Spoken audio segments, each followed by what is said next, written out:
Soy Pietro Chevallard, responsable de negocio de Barry Callebaut en Iberia. La visión y la misión de Barry Callebaut es muy sencilla. Nosotros somos el motor y el corazón de la industria del chocolate y del cacao, y lo que hacemos es trabajar con los mejores ingredientes, sobre todo derivados del cacao, para ofrecer estos ingredientes en el mercado, tanto a los artesanos como a los profesionales industriales.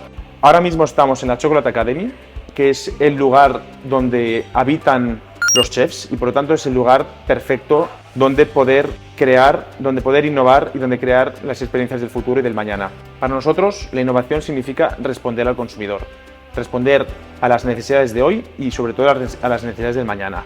Nuestro proceso creativo se basa en entender al consumidor. Tenemos diferentes equipos de Consumer Market Intelligence, donde fundamentalmente intentamos entender cuáles son sus necesidades y después estas necesidades lo traducimos a través de la mente creativa de los chefs, que lo que hacen es traducir las necesidades del consumidor en conceptos, en prototipos y en manifestaciones que después podamos proponer a nuestros clientes, desde un artesano chocolatero, un artesano pastelero o incluso a los equipos de marketing o equipos de innovación de nuestros clientes industriales.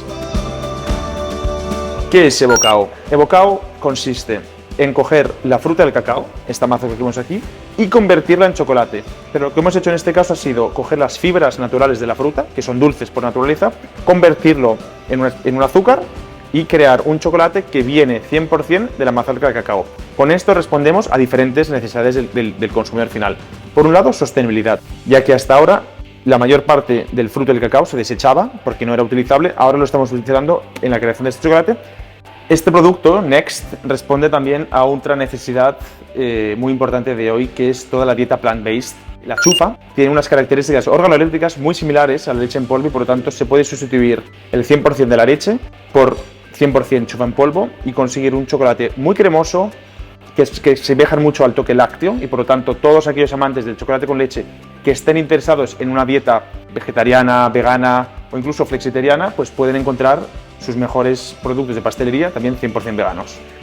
Yo creo que una de las necesidades que vemos ahora mismo es el postre. El postre es el último recuerdo de todos los consumidores cuando visitan tu establecimiento y a día de hoy no siempre encontramos una oferta que esté adecuada al resto del menú y por lo tanto creo que hay muchísimas oportunidades de crecimiento, ya que se puede generar muchísimo más valor de la experiencia postre. Por lo tanto creo que todos los agentes del sector, desde productores a los operadores y las demás personas y empresas que están en el sector, deberíamos entender cómo podemos ofrecer unos postres más relevantes, más atractivos y que ayuden a que la experiencia sea más plena.